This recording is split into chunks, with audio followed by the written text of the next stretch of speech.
Twelfth Night by William Shakespeare. On the night when all the world is turned on its head and all authority usurped by civil misrule, girls become boys and women lust after women in this most optimistic of Shakespeare's comedies. Viola and Sebastian are almost identical twins.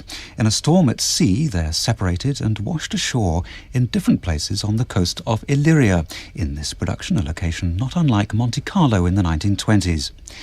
Viola disguises herself as a boy, calls herself Cesario, and goes to work for the Count Orsino as a page. Before long, she's fallen in love with Orsino, but he is in love with the beautiful Olivia and sends Cesario to plead his suit. But this wouldn't be Twelfth Night when the Lord of Civil Misrule takes charge if, on meeting Cesario, Olivia didn't fall in love with him. Or should that be her?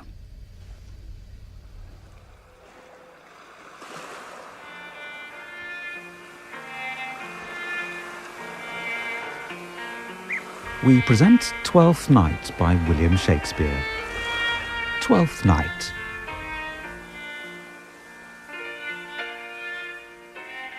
If music be the food of love, play on.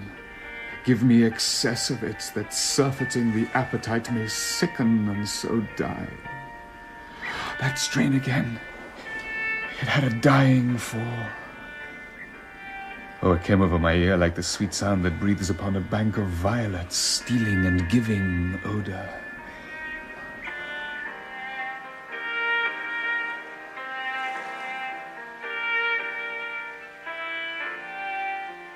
Enough, no more. 'Tis not so sweet now as it was before. O spirit of love, how quick and fresh art thou, that, notwithstanding thy capacity, receiveth as the sea. Naught enters there of what validity and pitch soe'er, but falls into abatement and low price, even in a minute. So full of shapes is fancy that it alone is highly fantastical. Will you go hunt, my lord? What, Curio? The hart. Why, so I do, the noblest that I have. Oh, when mine eyes did see Olivia first, methought she purged the air of pestilence. That instant was I turned into a hart, and my desires like fell and cruel hounds ere since pursue me. How now? What news from her? So please, my lord, I might not be admitted, but from a handmaid do return this answer. The element itself till 7 years' heat shall not behold her face at ample view, but like a cloistress she will veiled walk, and water once a day her chamber round with eye-offending brine. All this to season a brother's dead love, which she would keep fresh and lasting in her sad remembrance. Oh. She that hath a heart of that fine frame to pay this debt of love but to a brother. How will she love when the rich golden shaft hath killed the flock of all affections else that live in her, when liver, brain, and heart, these sovereign thrones are all supplied and filled, her sweet perfections, with one self-king? Away before me to sweet beds of flowers. Love thoughts lie rich when canopied with bowers.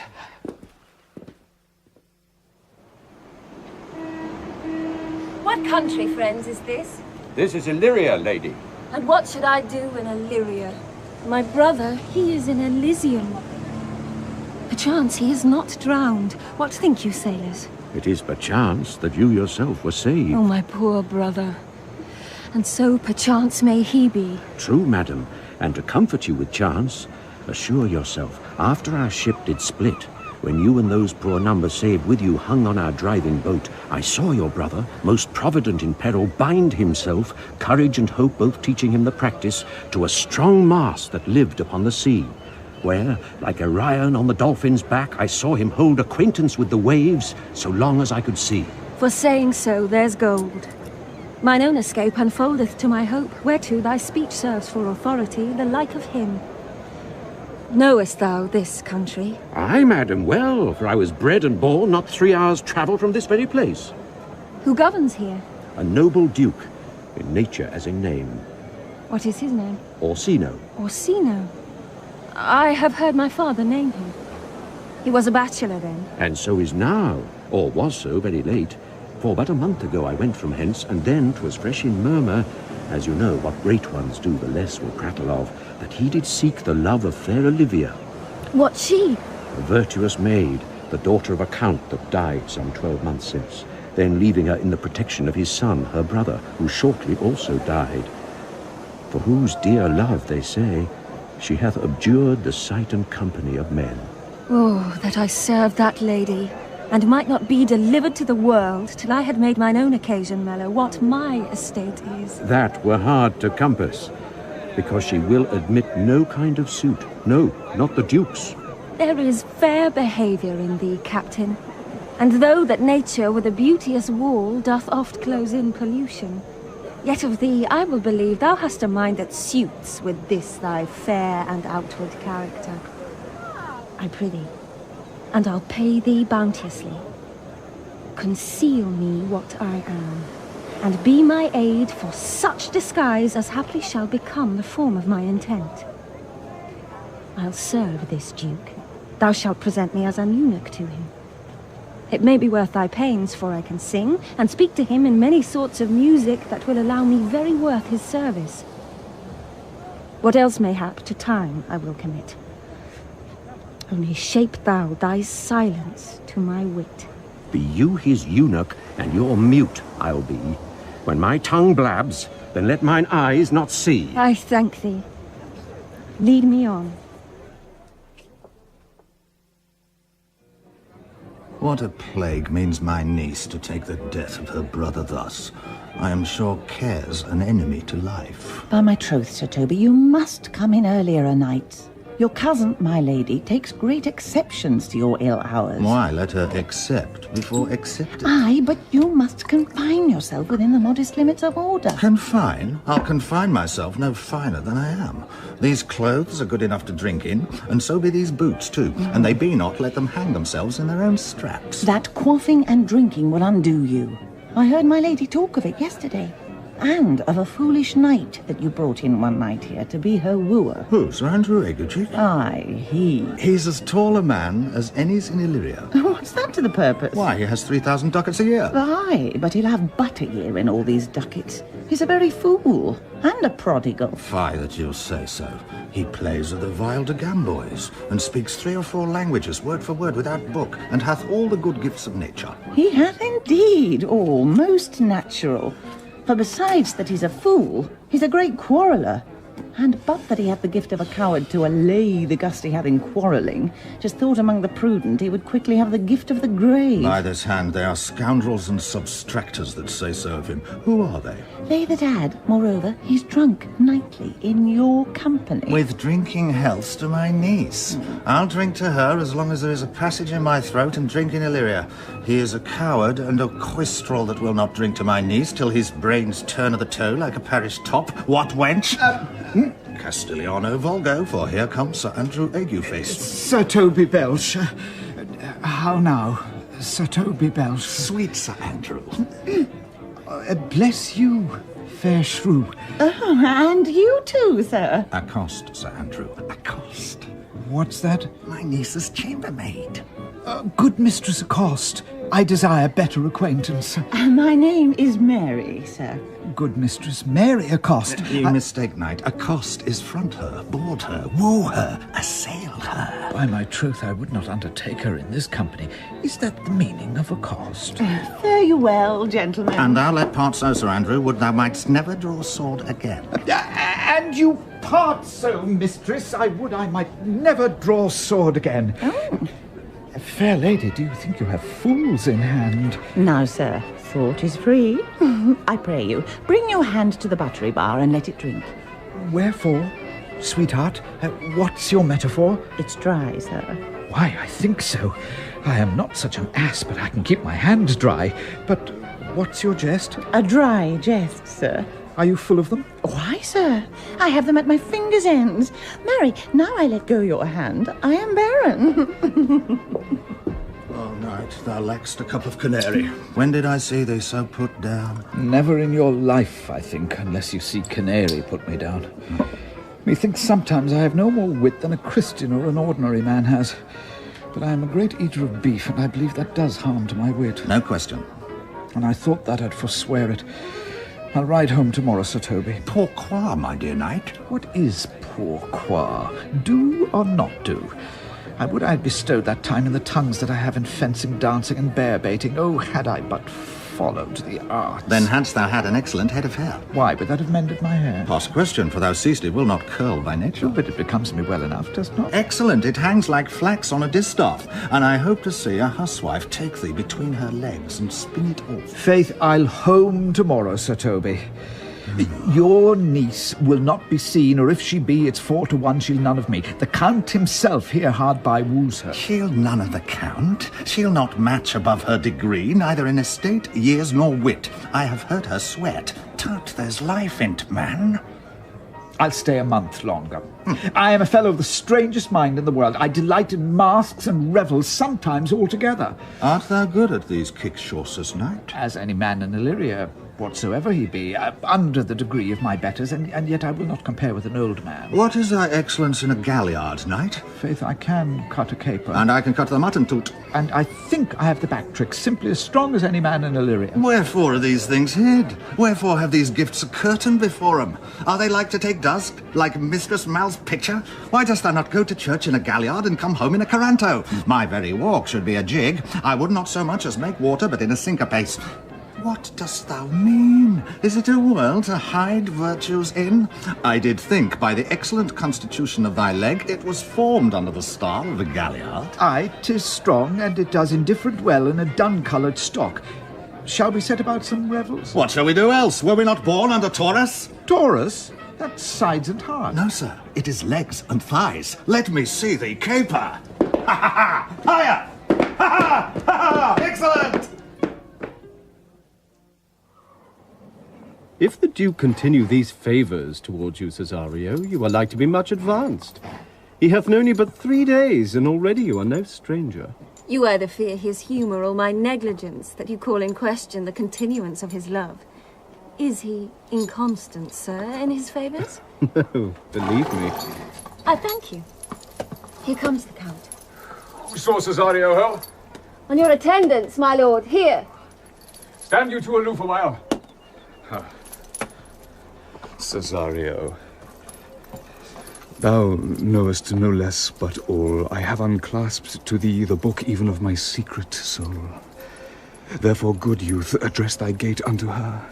Be not denied access, stand at her doors, and tell them their fixed foot shall grow till thou have audience. Sure, my noble lord, if she be so abandoned to her sorrow as it is spoke, she never will admit me. Be clamorous and leap all civil bounds rather than make unprofited return.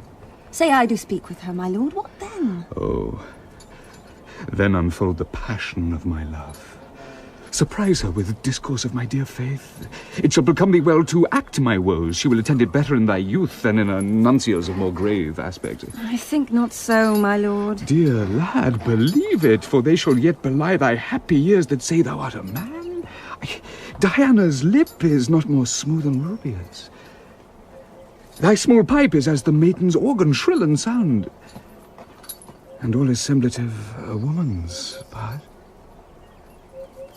I know thy constellation is right apt for this affair. Some 4 or 5 attend him. All, if you will. For I myself am best when least in company. Prosper well in this, and thou shalt live as freely as thy lord, to call his fortunes thine. I'll do my best to woo your lady. Yet a barful strife. Whoe'er I woo, myself would be his wife.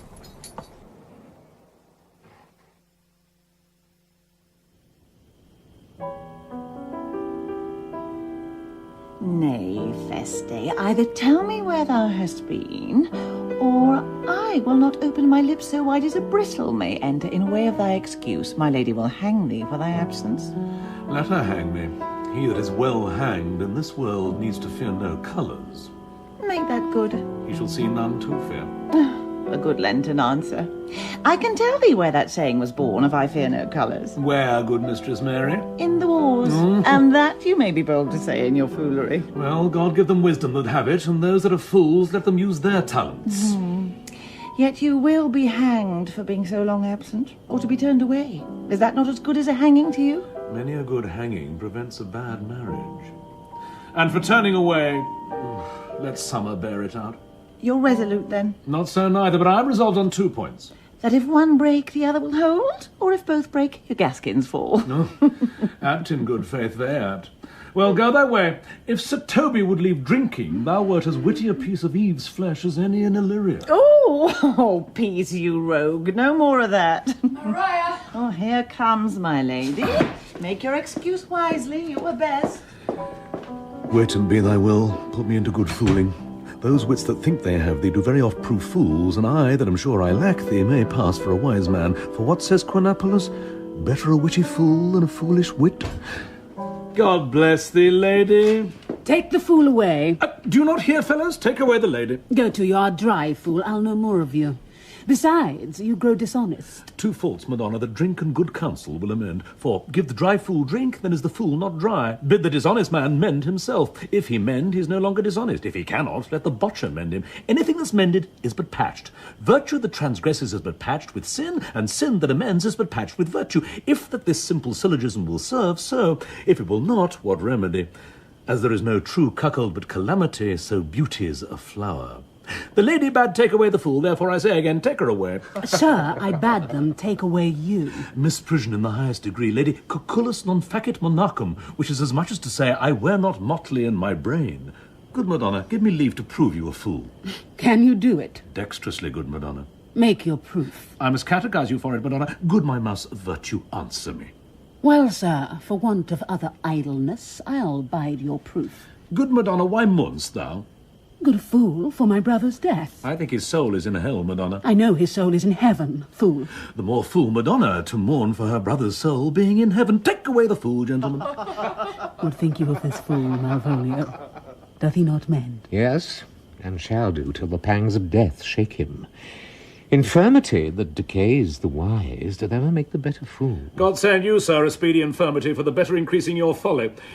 Sir Toby will be sworn that I am no fox, but he will not pass his word for twopence that you are no fool. How say you to that, Malvolio? I marvel your ladyship takes delight in such a barren rascal. Oh. I saw him put down the other day with an ordinary fool that had no more brain than a stone. Look you now, he's out of his guard already. Unless you laugh and minister occasion to him, he is gagged. I protest I take these wise men that crow so at these set kind of fools no better than the fools they is. Oh, you are sick of self-love, Malvolio, and taste with a distempered appetite. To be generous, guiltless, and of free disposition is to take those things for bird bolts that you deem cannon bullets. There is no slander in an allowed fool, though he do nothing but rail, nor no railing in a known discreet man, though he do nothing but reprove. Now Mercury endue thee with leasing, for thou speak'st well of fools. There is at the gate a young gentleman much desires to speak with you. From the Count Orsino, is it? I know not, madam. 'Tis a fair young man, and well attended. Who of my people hold him in delay? Sir Toby, madam, your kinsman. Oh, fetch him off, I pray you. He speaks nothing but madman. Fie on him. Go you, Malvolio. If it be a suit from the Count, I am sick or not at home. What you will to dismiss it. Now you see, sir, how your fooling grows old and people dislike it. Thou spoke for us, Madonna, as if thy eldest son should be a fool, whose skull Jove crammed with brains for... Oh, here he comes. One of thy kin has a most weak piamata. By mine honour, half drunk. What is he at the gate, cousin? A gentleman. A gentleman? What gentleman? 'Tis a gentleman here. Plague of these pickled herring. Ah, how now, sot? Good Sir Toby. Cousin, how have you come so early by this lethargy? Lechery? I defy lechery. There's one at the gate. Aye, marry, what is he? Let him be the devil, and he will, I care not. Give me faith, say I. Well, it's all one. What's a drunken man like, fool? Like a drowned man, a fool, and a madman. One draught above heat makes him a fool, the second mads him, and the third drowns him.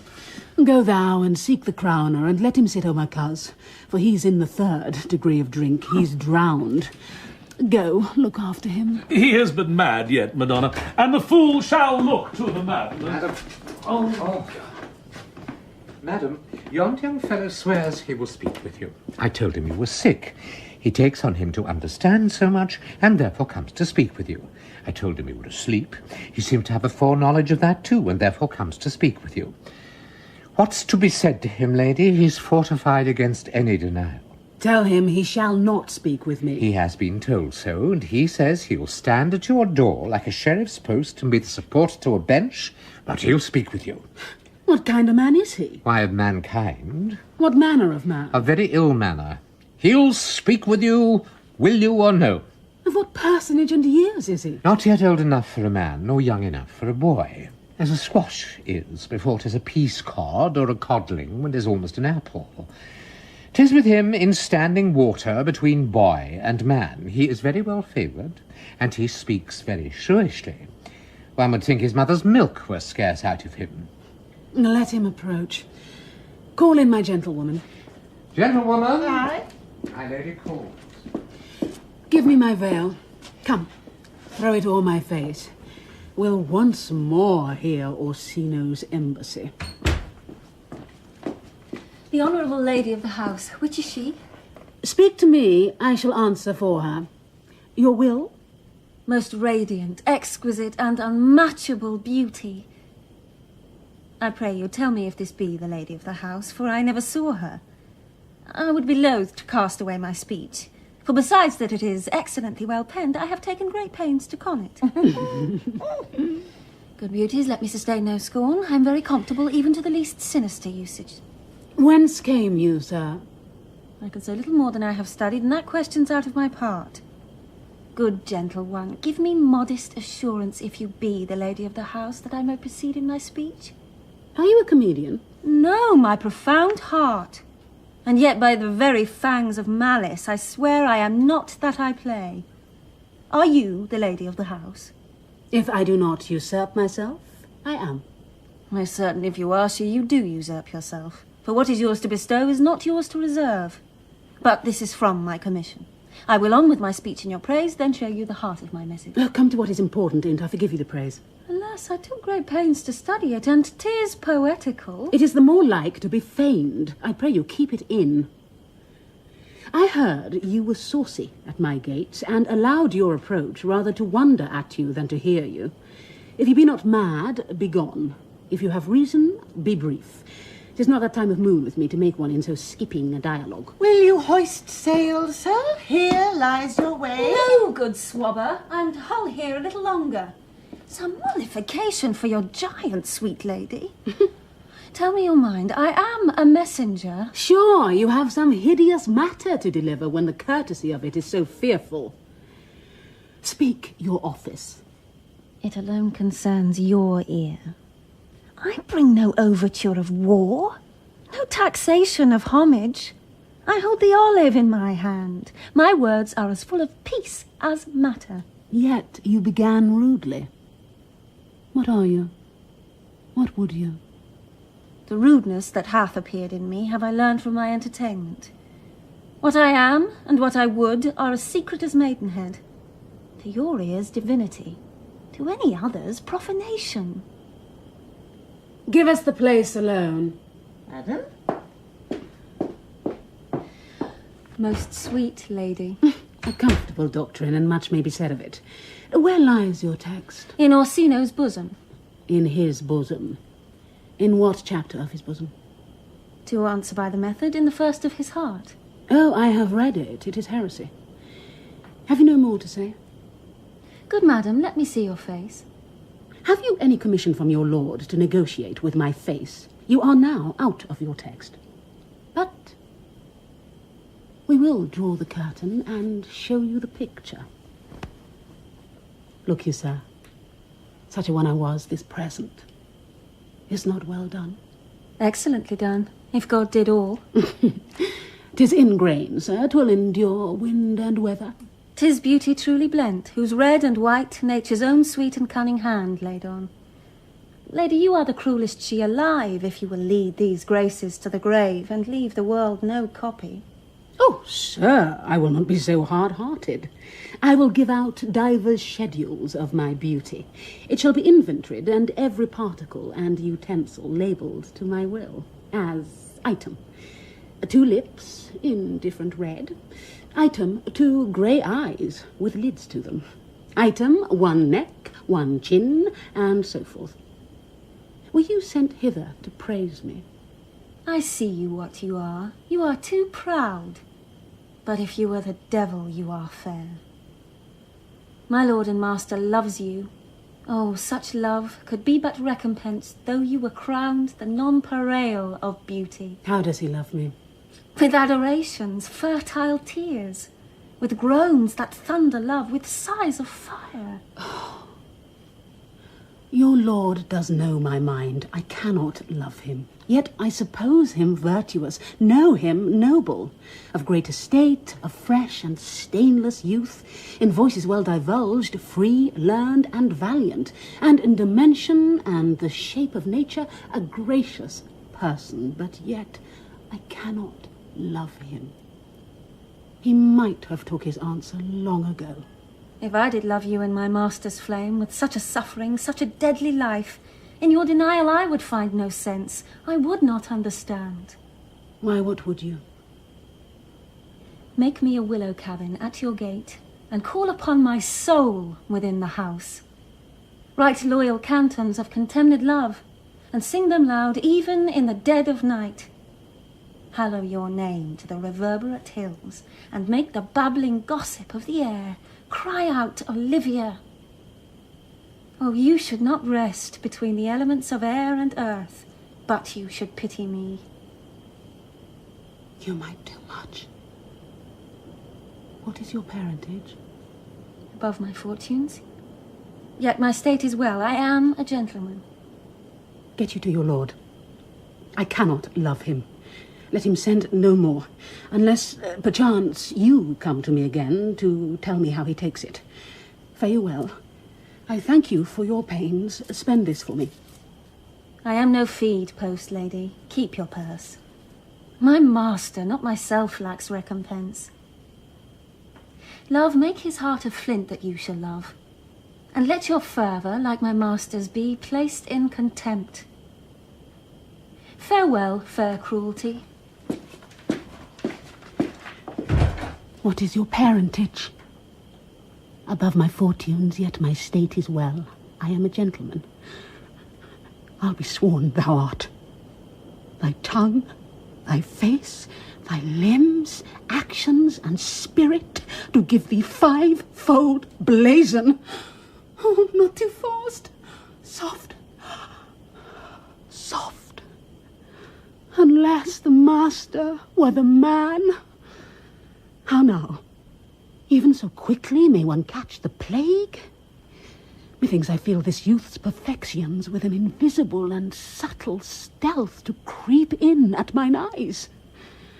Well, let it be. What ho, Malvolio! Here, madam, at your service.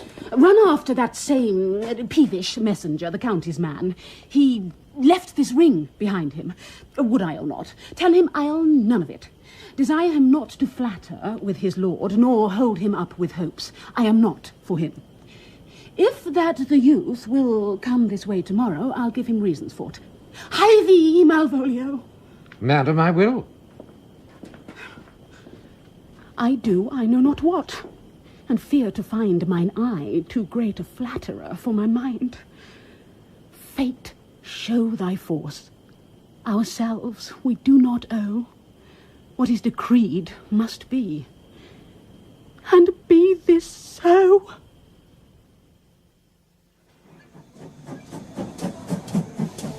Will you stay no longer, nor will you not that I go with you? By your patience, no, Antonia. My stars shine darkly over me. The malignancy of my fate might perhaps distemper yours. Therefore I shall crave of you your leave, that I may bear my evils alone. It were a bad recompense for your love to lay any of them on you.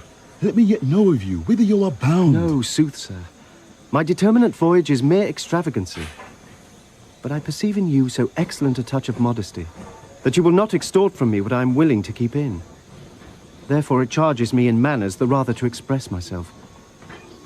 You must know of me then, Antonia. My name is Sebastian, which I called Roderigo. My father was that Sebastian of Messalene, whom I know you have heard of. He left behind him myself and a sister, both born in an hour. If the heavens had been pleased, would we had so ended. But you, sir, altered that. For some hour before you took me from the breach of the sea was my sister drowned. Alas the day. A lady, sir, though it was said she much resembled me, was yet of many accounted beautiful. But though I could not with such estimable wonder overfar believe that, yet thus far I will boldly publish her. She bore a mind that envy could not but call fair. She is drowned already, sir, with salt water, though I seem to drown her remembrance again with more. Pardon me, sir, your bad entertainment. Oh, good Antonio, forgive me your trouble. If you will not murder me for my love, let me be your servant. If you will not undo what you have done, that is, kill him whom you have recovered, desire it not. Fare ye well at once. My bosom is full of kindness, and I am yet so near the manners of my mother that upon the least occasion more mine eyes will tell tales of me. I am bound to the Count Orsino's court. Farewell.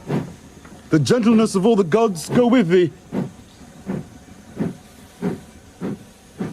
I have many enemies in Orsino's court, else would I very shortly see thee there. But come what may, I do adore thee so that danger shall seem sport, and I will go. Were you not even now with the Countess Olivia? Even now, sir, on a moderate pace I have since arrived, but hither. She returns this ring to you, sir. You might have saved me my pains to have taken it away yourself. She adds, moreover, that you shall put your lord into a desperate assurance she will none of him. And one thing more, that you be never so hardy to come again in his affairs, unless it be to report your lord's taking of this. Receive it so. She took the ring of me? Oh, none of it. Oh, come, sir. You peevishly threw it to her, and her will is it should be so returned. If it be worth stooping for, there it lies in your eye. If not, be it his that finds it. I left no ring with her. What means this lady? Fortune forbid my outside have not charmed her. She made good view of me, indeed so much that methought her eyes had lost her tongue, for she did speak in starts, distractedly. She loves me, sure. The cunning of her passion invites me in this churlish messenger. Oh, my lord's ring? Why, he sent her none. I am the man. If it be so, as 'tis, poor lady, she were better love a dream. Disguise, I see thou art a wickedness, wherein the pregnant enemy does much. How easy it is for the proper false in women's waxen hearts to set their forms. Alas, our frailty is the cause, not we. For such as we are made, if such we be. How will this fudge? My master loves her dearly, and I, poor monster, fond as much on him, and she, mistaken, seems to dote on me. What will become of this? As I am man, my state is desperate for my master's love. As I am woman, now, alas the day, what thriftless sigh shall poor Olivia breathe? O time, thou must untangle this, not I.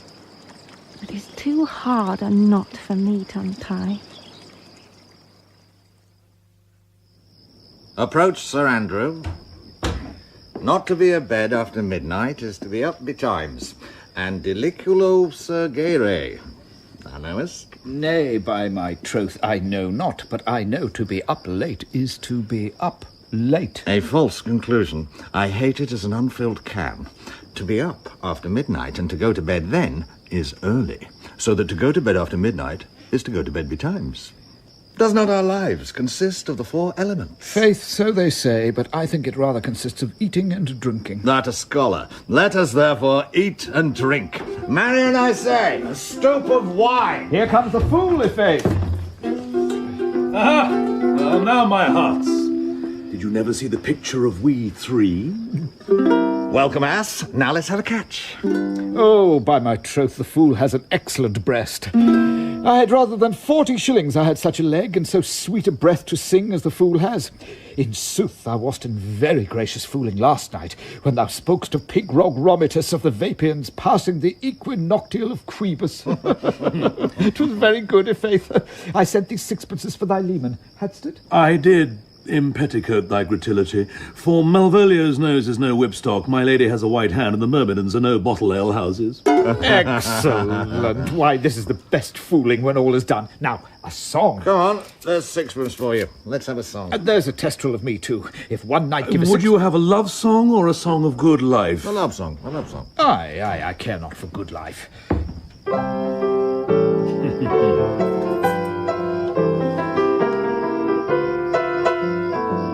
Oh, Mistress Mine, where are you roaming? Oh, stay and hear your true love's coming, that can sing both high and low. Trip no further, pretty sweeting. Journey's end in lovers' meeting. Every wise man's son doth know. Excellent, good i'faith. Good. What is love? 'Tis not hereafter. Present mirth hath present laughter. What's to come is still unsure. In delay there lies no plenty. Then come and kiss me, sweet and 20. Youth's stuff will not endure. A mellifluous voice, as I am true knight. Contagious breath. Very sweet and contagious i'faith. To hear by the nose, it is dulcet in contagion. But shall we make the welkin dance indeed? Shall we rouse the night owl in a catch that will draw 3 souls out of one weaver? Shall we do that? And you love me. Let's do it. I am dog at a catch. My lady, sir, some dogs will catch well. Most certain. Let our catch be thou knave. Hold thy peace, thou knave, knight. I shall be constrained to call thee knave, knight. Oh, 'tis not the first time I have constrained one to call me knave. Begin, fool. It begins. Hold thy peace. I shall never begin if I hold my peace. Good, i'faith. Come, begin. Hold thy peace, hold thy peace, hold thy peace, hold thy peace, hold thy peace, hold thy peace, hold thy peace, hold thy peace, hold thy peace, hold thy peace, hold thy peace. If my lady have not called up her steward Malvolio and bid him turn you out of doors, never trust me. My ladies, a Catayan, we are politicians, Malvolio's a Pegger Ramsay, and 3 merry men be we. Am I not consanguineous? Am I not of her blood? Tilly Valley, lady. There dwelt a man in Babylon, lady. Beshrew me, the knight's in admirable fooling. He does well enough if he be disposed, and so do I too. He does it with a better grace, but I do it more naturally. On the 12th day of December. For God, peace. Oh, my masters, are you mad? Or what are you? Have you no wit, manners, nor honesty, but to gabble like tinkers at this time of night? Do you make an alehouse of my lady's house, that she squeak out your cosiers' catches without any mitigation or remorse of voice? Is there no respect of place, persons, nor time in you? We did keep time, sir, in our catches. Snack up. Toby. I must be round with you. My lady bade me tell you that though she harbours you as her kinsman, she's nothing allied to your disorders. If you can separate yourself and your misdemeanours, you're welcome to the house. If not, and it would please you to take leave of her, she is very willing to bid you farewell. Farewell, dear heart, since I must needs be gone. His eyes do show his days are almost done. Is't even so? But I will never die. Sir Toby, there you lie. This is much credit Shall I to bid you. him go? What an if you do? Shall I bid him go and spare not? Oh, no, no, no, no, you dare Out of not. tune, sir, you lie. Art any more than a steward? Dost thou think, because thou art virtuous, there shall be no more cakes and ale? Yes, by St. Anne, and ginger will be hot in the mouth, too. Ah, to the right. Go, sir, rub your chain with crumbs. A stoop of wine, Maria.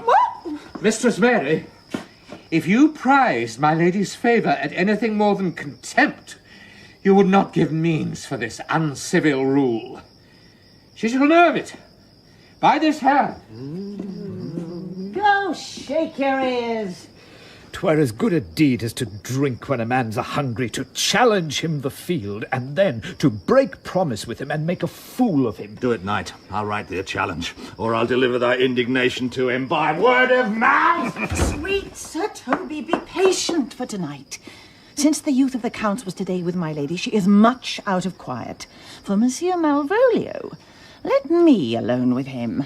If I do not gull him into a nay-word and make him a common recreation, do not think I have wit enough to lie straight in my bed. I know I can do it. Possessors, tell us something of him. Marry, sir, sometimes he is a kind of a Puritan. Oh, if I thought that, I'd beat him like a dog. What, for being a Puritan? Thy exquisite reason, dear knight? I have no exquisite reason for it, but I have reason good enough. Oh, the devil a Puritan that he is, or anything constantly, but a time-pleaser. An affectioned ass that cons state without book and utters it by great swathes. The best persuaded of himself, so crammed, as he thinks, with excellencies, that it is his grounds of faith that all that look on him love him. And on that vice in him will my revenge find notable cause to work. What wilt thou do? I will drop in his way some obscure epistles of love, wherein, by the colour of his beard, the shape of his leg, the manner of his gait, the expression of his eye, forehead, and complexion, he shall find himself most feelingly personated. I can write very like my lady, your niece. On a forgotten matter, we can hardly make distinction of our hands.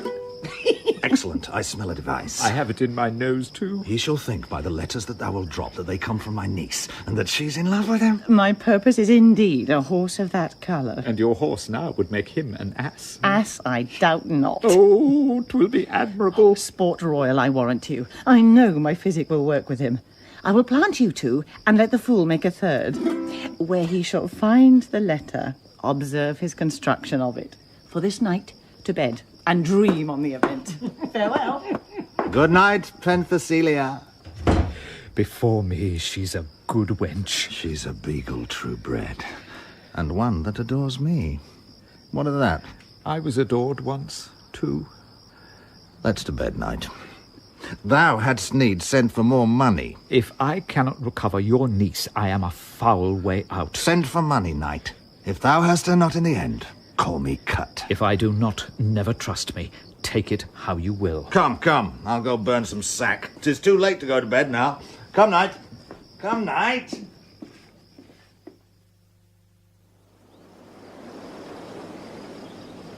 Give me some music now. Good morrow, friends. Now, good Cesario. But that piece of song, that old and antique song we heard last night, methought it did relieve my passion much more than light airs and recollected terms of these most brisk and giddy-paced times. Come, but one verse. He is not here, so please your lordship, that should sing it. Who was it? Feste the jester, my lord. A fool that the Lady Olivia's father took much delight in. He is about the house. Seek him out, and play the tune a while. My lord. Come hither, boy. If ever thou shalt love in the sweet pangs of it, remember me. For much as I am, all true lovers are, unstaid and skittish in all motions else, save in the constant image of the creature that is beloved.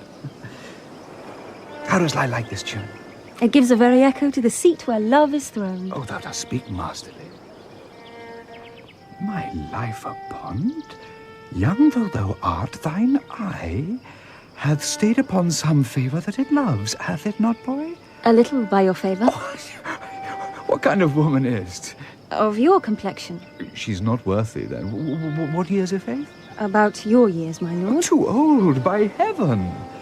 Let still the woman take an elder than herself, so wears she to him, so sways she level in her husband's heart, for boy. However we do praise ourselves, our fancies are more giddy and unfirm, more longing, wavering, sooner lost and worn than women's are. I think it well, my lord. Then let thy love be younger than thyself, or thy affection cannot hold the bent, for women are as roses, whose fair flower being once displayed doth fall that very hour. And so they are. Alas that they are so, to dying when they to perfection grow. Oh, my lord. Fellow, come! The song we had last night. Mark it, Cesario, 'tis old and plain. The spinsters and the knitters in the sun, and the free maids that weave their thread with bones that used to chant it. Oh, it's silly sooth. And dallies with the innocence of love, like the old age. Are you ready, sir? Aye, prithee sing.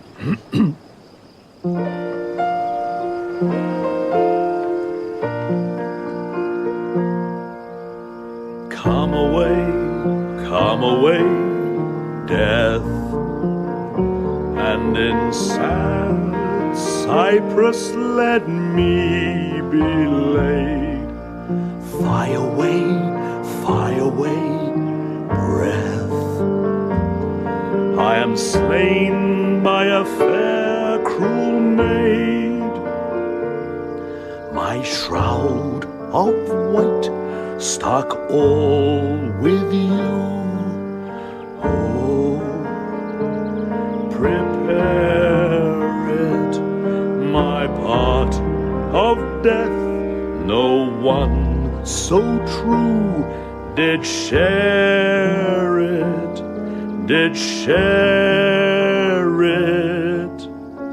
Not a flower sweet on my black coffin let there be strewn. Not a friend greet my poor corpse where my bones shall be thrown. 1,000 sighs to save. Lay me well, sad true love, never find my grave to weep there. Come away, death. Come away, death.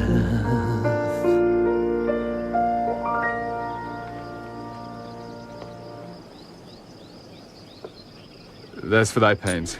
No pain, sir. I take pleasure in singing. I'll pay thy pleasure, then. Truly, sir, and pleasure will be paid, one time or another. Give me now leave to leave thee. Now the melancholy god protect thee, and the tailor make thy doublet of changeable taffeta, for thy mind is very opal. I would have men of such constancy put to sea, that their business might be everything, and their intent everywhere, for that's it that always makes a good voyage of nothing. Farewell. Let all the rest give place. My lord. Once more, Cesario. Get thee to yon same sovereign cruelty. Tell her my love, more noble than the world, prizes not quantity of dirty lands, the parts that fortune hath bestowed upon her. Tell her I hold as giddily as fortune, but 'tis that miracle and queen of gems that nature pranks her in, attracts my soul. But if she cannot love you, sir... It cannot be so answered. Sooth, but you must. Say that some lady, as perhaps there is, hath for your love as great a pang of heart as you have for Olivia. You cannot love her. You tell her so. Must she not then be answered? There is no woman's sides can bide the beating of so strong a passion as love doth give my heart. No woman's heart so big to hold so much, they lack retention. Alas, their love may be called appetite, no motion of the liver, but the palate that suffers surfeit, cloyment, and revolt. But mine is all as hungry as the sea, and can digest as much. Make no compare between that love a woman can bear me and that I owe Olivia. Aye, but I know. What dost thou know? Too well what love women to men may owe. In faith, they are as true of heart as we. My father had a daughter loved a man, as it might be, perhaps, were I a woman, I should your lordship. And what's her history? A blank, my lord. She never told her love, but let concealment, like a worm i' the bud, feed on her damask cheek. She pined in thought, and with a green and yellow melancholy, she sat like Patience on a monument, smiling at grief. Was not this love indeed? We men may say more, swear more, but indeed our shows are more than will. For still we prove much in our vows, but little in our love. But died thy sister of her love, my boy? I am all the daughters of my father's house, and all the brothers too, and yet I know not. Sir, shall I to this lady? Aye, that's the theme. To her in haste. Give her this jewel, say, my love can give no place. Bide no delay.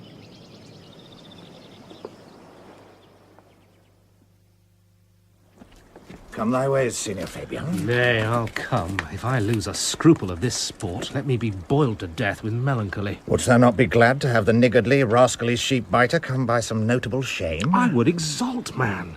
You know how he brought me out of favour with my lady about a bear-baiting here? To anger him, we'll have the bear again, and we will fool him black and blue. Shall we not, Sir Andrew? And we do not. It is pity of our lives. Ah, here comes the little villain. How now, my metal of India? Get ye all three into the box tree.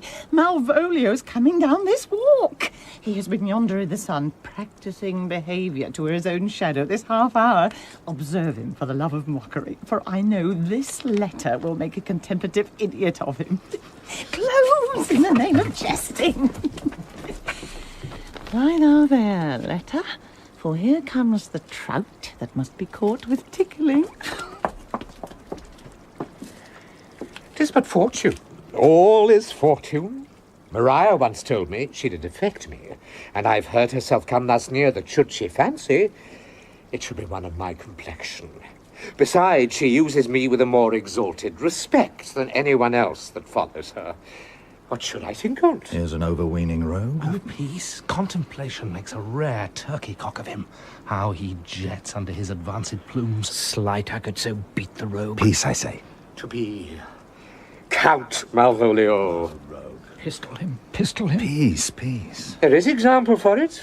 The lady of the straight-chain married the yeoman of the wardrobe. Fie on him, Jezebel. Oh, peace. Now he's deeply in. Look how imagination blows him. Having been 3 months married to her, sitting in my state. Oh, for a stone bow to hit him in the eye. Calling my officers about me in my branched velvet gown, having come from a daybed where I've left Olivia sleeping. Fire and brimstone. Oh, peace, peace. And then to have the humour of state. And after a demure travel of regard, telling them, I know my place, as I would they should do theirs. To ask for my kinsman, Toby. Bolts and shackles. Oh, peace, peace, peace. 7 of my people, with an obedient start, make out for him. I frown a while, and perchance wind up my watch, or play with my, some rich jewel. Toby approaches, curtsies there to me. Shall this fellow live? Though our silence be drawn from us with cars, yet peace. I extend my hand to him, thus, quenching my familiar smile with an austere regard of control. And does not Toby take you a blow of the lips, then? Saying, Cousin Toby, my fortunes having cast me on your niece, give me this prerogative of speech. What? You must amend your drunkenness. Out, scamp. Nay, patience, or we break the sinews of the plot. Besides, you waste the treasure of your time with a foolish knight. That's me, I warrant you. One Sir Andrew. I knew 'twas I, for many to call me fool. Oh, what employment have we here? Now is the woodcock near the gin. Oh, peace, and the spirit of humour's intimate reading aloud to him. By my life, this is my lady's hand. These be her very C's, her U's, and her T's. And thus makes she her great P's. It is in contempt of question her hand. Her C's, her U's, and her teeth? Why that? To the unknown beloved, this and my good wishes are very phrases. By your leave, wax. Soft, and the impressure her lucrece with which she uses to seal.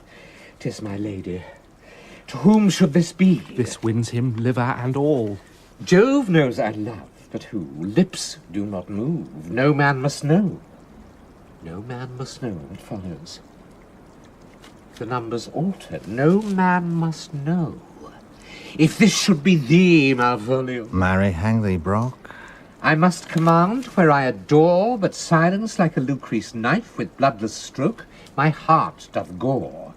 M-O-A-I doth sway my life. A fustian riddle. Excellent wench, say I. M-O-A-I doth sway my life.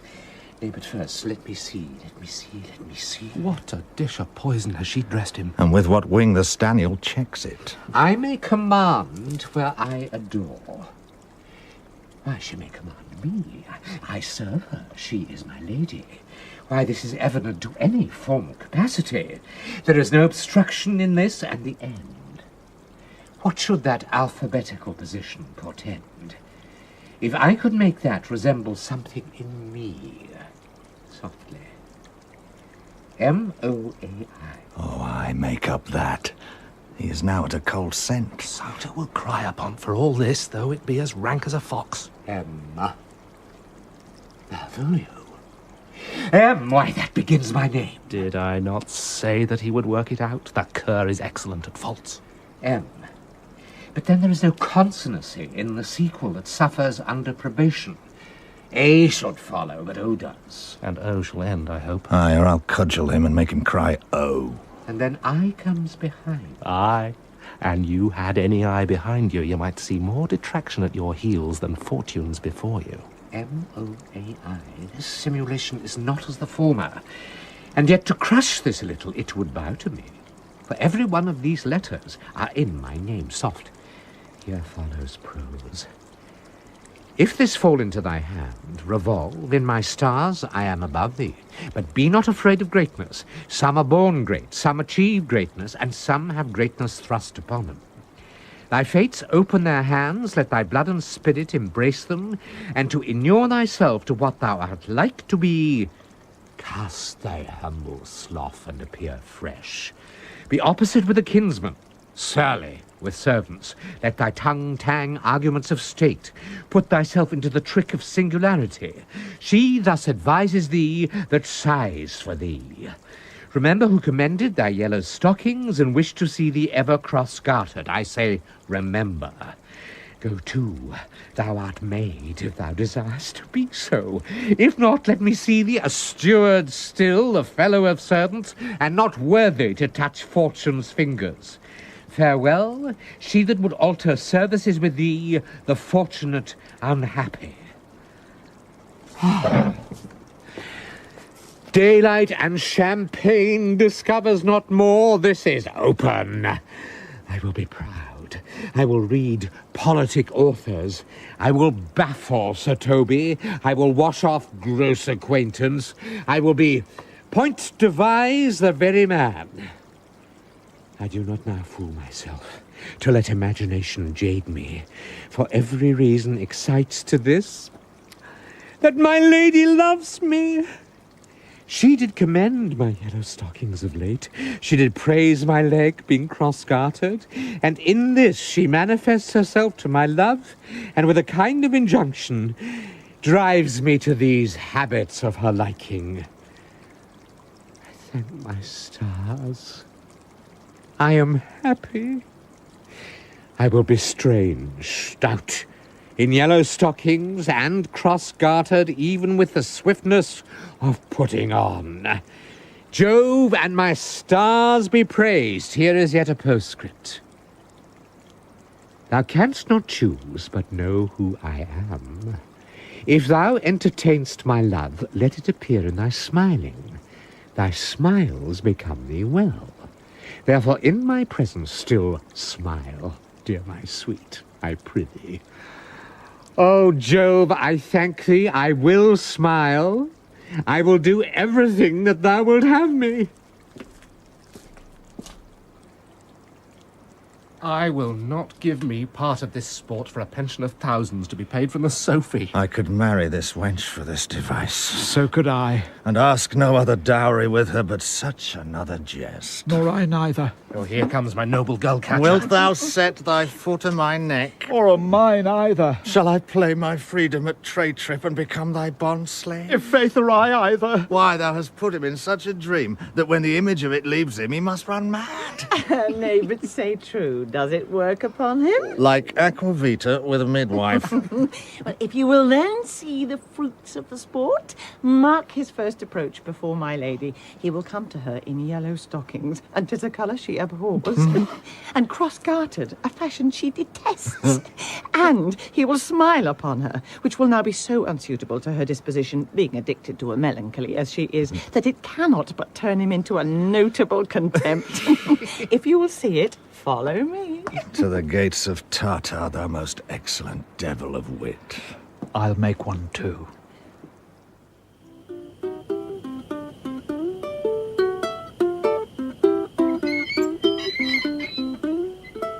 Save thee, friend, and thy music. Dost thou live by thy tabor? No, sir. I live by the church. Art thou a churchman? No such matter, sir. I do live by the church, for I do live at my house, and my house doth stand by the church. So mayst thou say the king lies by a beggar if a beggar dwell near him, or the church stands by thy tabor if thy tabor stand by the church. You have said, sir. To see this age, a sentence is but a cheverel glove to a good wit. How quickly the wrong side may be turned outward. Nay, that's certain. They that dally nicely with words may quickly make them wanton. I would therefore my sister had had no name, sir. Why, man? Why, sir, her name's a word, and to dally with that word might make my sister wanton. But indeed words are very rascals, since bonds disgrace them. Thy reason, man? Troth, sir, I can yield you none without words, and words are grown so false I am loath to prove reason with them. I warrant thou art a merry fellow, and carest for nothing. Not so, sir. I do care for something. But in my conscience, sir, I do not care for you. If that be to care for nothing, sir, I would it would make you invisible. Art not thou the Lady Olivia's fool? No, indeed, sir. The Lady Olivia has no folly. She will keep no fool, sir, till she be married. And fools are as like husbands as pilchards are to herrings, the husband's the bigger. I am indeed not her fool, but her corrupter of words. I saw thee late at the Count Orsino's. Foolery, sir, does walk about the orb like the sun. It shines everywhere. I would be sorry, sir, but the fool should be as oft with your master as with my mistress. I think I saw your wisdom there. Nay, and thou pass upon me, I'll no more with thee. Hold. There's expenses for thee. Oh. Now, Jove, in his next commodity of hair, send thee a beard. By my troth, I'll tell thee, I am almost sick for one, though I would not have it grow on my chin. Is thy lady within? Would not a pair of these have bred, sir?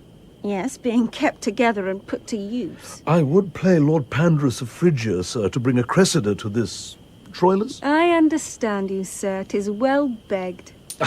The matter, I hope, is not great, sir. Begging but a beggar. Cressida was a beggar. My lady is within, sir.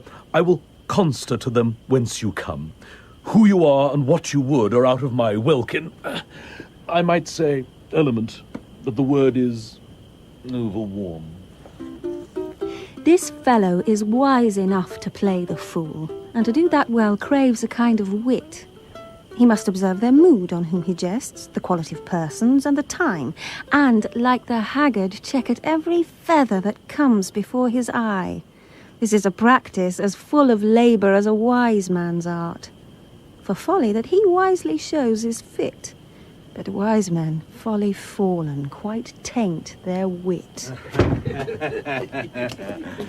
Save you, gentlemen. And you, sir. Dieu vous garde, monsieur. Vous aussi, votre serviteur. I hope, sir, you are, and I am yours. Will you encounter the house? My niece is desirous you should enter, if your trade be to her. I am bound to your niece, sir. I mean, she is the list of my voyage. Taste your legs, sir. Put them to motion. My legs do better understand me, sir, than I understand what you mean by bidding me taste my legs. I mean, to go, sir. To enter. I will answer you with gate and entrance. But we are prevented. Most excellent, accomplished lady, The heavens rain odours on you. That youth's a rare courtier. Rain odours? Well... My matter hath no voice, lady, but to your own most pregnant and vouchsafed ear. Odours? Pregnant and vouchsafed? I get 'em all three already. Let the garden door be shut and leave me to my hearing. Give me your hand, sir. My duty, madam, and most humble service. What is your name? Cesario is your servant's name, fair princess. My servant, sir. 'Twas never merry world since lowly thegning was called compliment. Your servant to the Count Orsino, youth. And he is yours, and his must needs be yours. Your servant's servant is your servant, madam. For him I think not on him. For his thoughts, would they were blanks rather than filled with me. Madam, I come to whet your gentle thoughts on his behalf. Oh, by Olive, I pray you, I bade you never speak again of him. But would you undertake another suit? I had rather hear you to solicit that than music from the spheres. Dear lady. Give me leave, beseech you. I did send, after the last enchantment you did hear, a ring in chase of you. So did I abuse myself, my servant, and, I fear me, you. Under your hard construction must I sit to force that on you in a shameful cunning, which you knew none of yours. What might you think? Have you not set mine honour at the stake, and baited it with all the unmuzzled thoughts that tyrannous heart can think? To one of your receiving enough is shown. A cypress, not a bosom, hides my heart. So let me hear you speak. I pity you. That's a degree to love. No, not agrees, for 'tis a vulgar proof that very oft we pity enemies. Why then, methinks 'tis time to smile again. O world, how apt the poor are to be proud. If one should be a prey, how much the better to fall before the lion than the wolf. The clock upbraids me with a waste of time. Be not afraid, good youth. I will not have you. And yet, when wit and youth is come to harvest, your wife is like to reap a proper man. There lies your way, due west. Then westward ho. Grace and good disposition attend your ladyship. You'll nothing, madam, to my lord by me. Stay! I prithee, tell me what thou thinkst of me. That you do think you are not what you are. If I think so, I think the same of you. Then think you right. I am not what I am. I would you were as I would have you be. Would it be better, madam, than I am? I wish it might, for now I am your fool. Oh, what a deal of scorn looks beautiful in the contempt and anger of his lip. A murderous guilt shows not itself more soon than love that would seem hid. Love's night is noon. Cesario, by the roses of the spring, by maidhood, honour, truth, and everything, I love thee so, that mock all thy pride, nor wit nor reason can my passion hide. Do not extort thy reasons from this clause, for that I woo, thou therefore hast no cause, but rather reason, thus with reason fetter. Love sought is good, but given unsought is better. By innocence I swear, and by my youth, I have one heart, one bosom, and one truth. And that no woman has, nor never none shall be mistress of it, save I alone. And so adieu, good madam. Nevermore will I my master's tears to you deplore. Yet come again, for thou perhaps mayst move that heart which now abhors to like his love.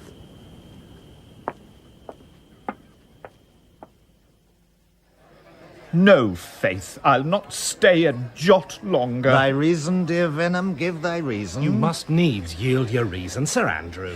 Marry, I saw your niece do more favours to the Count's serving man than ever she bestowed upon me. I saw it in the orchard. Did she see thee the while, old boy? Tell me that. As plain as I see you now. This was a great argument of love in her toward you. Slight, will you make an ass of me? I will prove it legitimate, sir, upon the oaths of judgment and reason. And they have been grand jurymen since before Noah was a sailor. She did show favour to the youth in your sight, only to exasperate you, to awake your dormouse valour, to put fire in your heart and brimstone in your liver. You should then have accosted her. And with some excellent jests, fire new from the mint, you should have banged the youth into dumbness. This was looked for at your hand, and this was balked.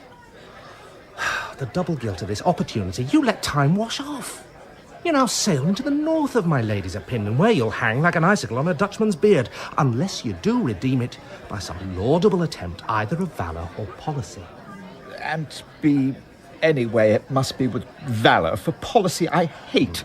I'd as lief be a brownist as a politician. Why then build me thy fortunes upon the basis of valour.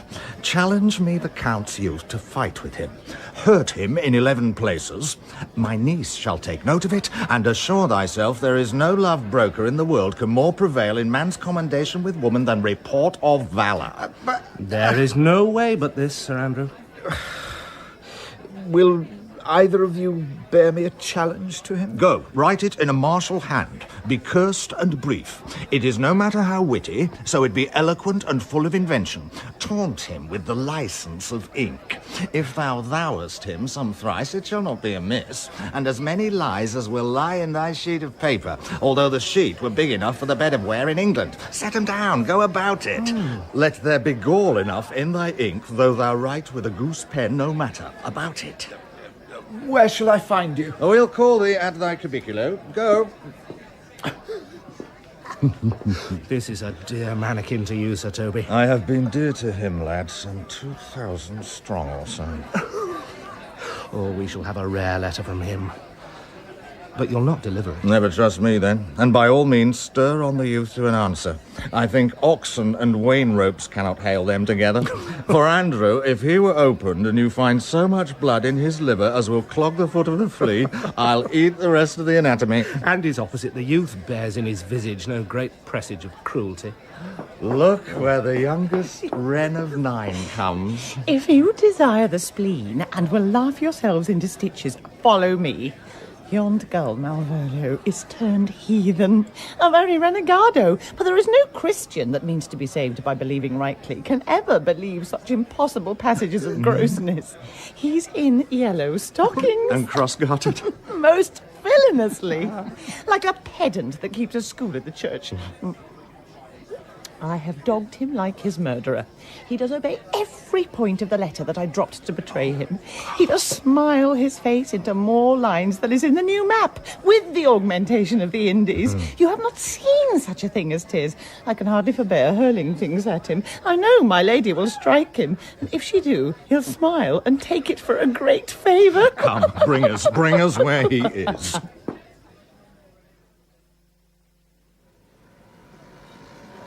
I would not by my will have troubled you, but since you make your pleasure of your pains, I will no further chide you. I could not stay behind you. My desire, more sharp than filed steel, did spur me forth. And not all love to see you, though so much as might have drawn one to a longer voyage, but jealousy, what might befall your travel. Being skilless in these parts, which to a stranger, unguided and unfriended, often prove rough and unhospitable. My willing love, the rather by these arguments of fear, set forth in your pursuit. My kind Antonio, I can no other answer make but thanks. And thanks. And ever oft good turns are shuffled off with such uncurrent pay. But were my worth, as is my conscience firm, you should find better dealing. What's to do? Shall we go see the relics of this town? Tomorrow, sir. Best first go see your lodging. I'm not weary, and 'tis long tonight. I pray you, let us satisfy our eyes with the memorials and things of fame that do renown this city. Would you pardon me? I do not without danger walk these streets. Once in a sea fight against the county's galleys I did some service, of such note indeed that, were I ta'en here, it would scarce be answered. Belike you slew great number of his people. The offence is not of such a bloody nature, albeit the quality of the time and quarrel might well have given us a bloody argument. It might have since been answered in repaying what we took from them, which, for traffic's sake, most of our city did. Only myself stood out, for which, if I be lapsed in this place, I shall pay dear. Do not then walk too open. It doth not fit me.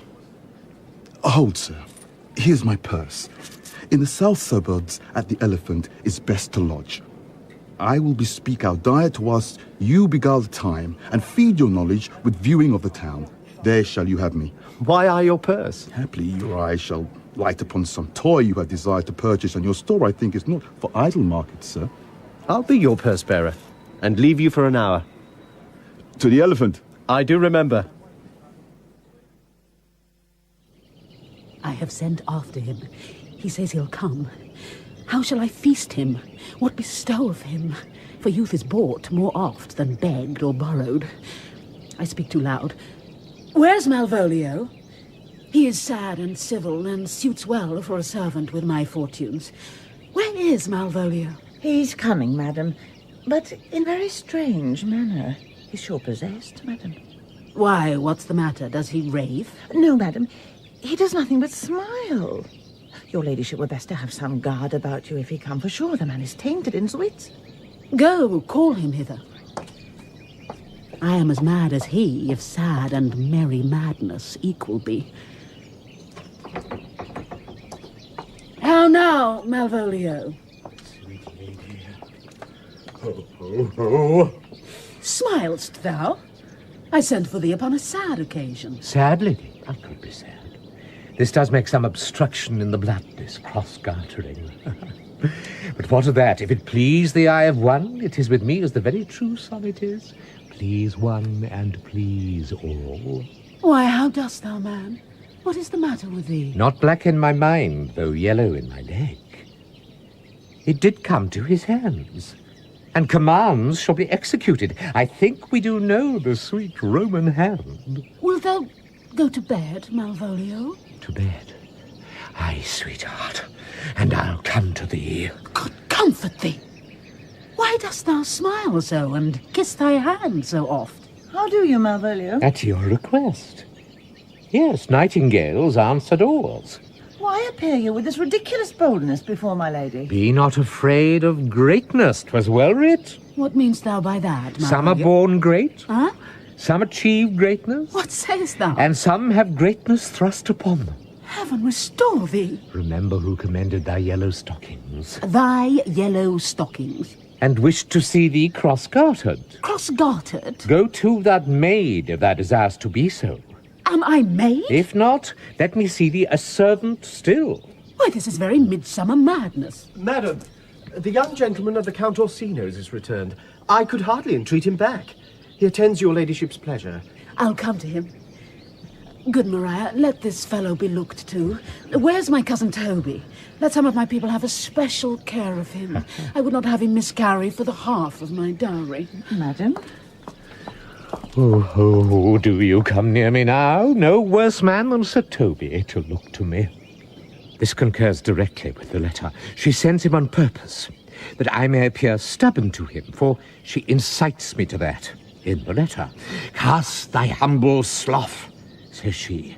Be opposite with a kinsman, surly with servants, let thy tongue tang with arguments of state, put thyself into the trick of singularity. And consequently sets down the manner. How? As a sad face, a reverent carriage, a slow tongue, in the habit of some sir of note, and so forth. Oh, I have limed her. But it is Jove's doing, and Jove make me thankful. And when she went away now, let this fellow be looked to. Fellow. Not Malvolio, nor after my degree, but fellow. Oh, why, everything adheres together, that no dram of a scruple, no scruple of a scruple, no obstacle, no incredulous or unsafe circumstance. What can be said? Nothing that can be can come between me and the full prospect of my hopes. Well, Jove, not I, is the doer of this, and he is to be thanked. Which way is he in the name of sanctity? If all the devils of hell be drawn in little, and Legion himself possessed him, yet I'll speak to him. Here he is, here he is. How is't with you, sir? How is't with you, man? Go off, I discard you. Let me enjoy my private golf. Lo, how hollow the fiend speaks within him. Did not I tell you? Sir Toby, my lady prays you to have a care of him. Aha, does she so? Go to, peace. We must deal gently with him. Let me alone. How do you, Malvolio? How is't with you? What man? Defy the devil? Consider, he's an enemy to mankind. Do you know what you say? Lie you, and you speak ill of the devil? How he takes it at heart? Oh, pray God he be not bewitched. Carry his water to the wise woman. Marry, and it shall be done tomorrow morning, if I live. My lady would not lose him for more than I'll say. How now, mistress? Oh, Lord! Prithee, hold thy peace. This is not the way.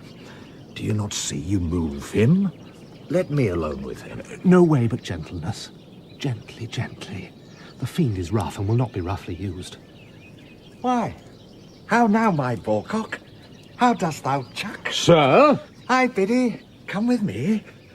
What man, 'tis not for gravity to play at cherry pit with Satan. Hang him, foul collier. Get him to say his prayers, good Sir Toby. Get him to pray. My prayers, minx. No, I warn you, he will not hear of godliness. Go hang yourselves all, you are idle, shallow things. I am not of your element. You shall know more hereafter. Is it possible? If this were played upon a stage now, I could condemn it as an improbable fiction. His very genius hath taken the infection of the device man. Nay, pursue him now, lest the device take air and taint. Why, we shall make him mad indeed. The house will be the quieter. Come, we'll have him in a dark room and bound. My niece is already in the belief that he's mad. We may carry it thus for our pleasure and his penance till our very pastime, tired out of breath, prompt us to have mercy on him. At which time we will bring the device to the bar and crown thee for a finder of madmen. But see. More matter for a May morning. Here's the challenge. Read it. I warrant there's vinegar and pepper in't. Is't so saucy, Sir Andrew? Aye, is't. I warrant him do but read. Give me. Youth, whatsoever thou art but a scurvy fellow. Good and valiant. Wonder not, nor admire not in thy mind why I do call thee so, for I will show thee no reason for't. A good note that keeps you from the blow of the law. Thou comest to the lady Olivia, and in my sight she uses thee kindly, but thou liest in thy throat. That is not the matter I challenge thee for. Very brief and to exceeding good sense. Less. I will waylay thee going home, where if it be thy chance to kill me, Good. thou kill'st me like a rogue and a villain. Still you keep to the windy side of the law. Good. Fare thee well, and God have mercy upon one of our souls. He may have mercy upon mine, but my hope is better. So look to thyself, thy friend, as thou usest him, and thy sworn enemy, Andrew Ague-cheek. If this letter move him not, his legs cannot. I'll give it him. You may have very fit occasion for it. He's now in some commerce with my lady, and will by and by depart. Go, Sir Andrew. Scout me for him at the corner of the orchard like a bum bailey. So soon as ever thou seest him, draw. And as thou drawest, swear horrible. For it comes to pass oft that a terrible oath with a swaggering accent sharply twanged off gives manhood more approbation than ever proof itself would have earned him. Away! Nay, let me alone for swearing. Levant, young coxcomb, Sir Andrew calls. Now will not I deliver his letter? For the behaviour of the young gentleman gives him out to be of good capacity and breeding. His employment between his lord and my niece confirms no less. Therefore, this letter, being so excellent ignorant, will breed no terror in the youth. He will find it comes from a clodpole. But, sir, I will deliver his challenge by word of mouth.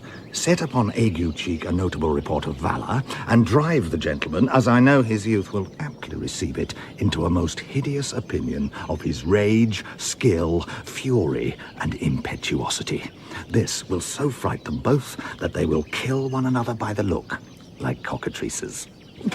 Here he comes with your niece. Give them way till he take leave, and presently after him. I will meditate the while upon some horrid message for a challenge. Yes, this way. I have said too much unto a heart of stone, and laid mine honour too unchariot. There's something in me that reproves my fault, but such a headstrong, potent fault it is that it but mocks reproof. With the same behaviour that your passion bears goes on my master's griefs. Here, wear this jewel for me. 'Tis my picture. Refuse it not, it hath no tongue to vex you. And I beseech you, come again tomorrow.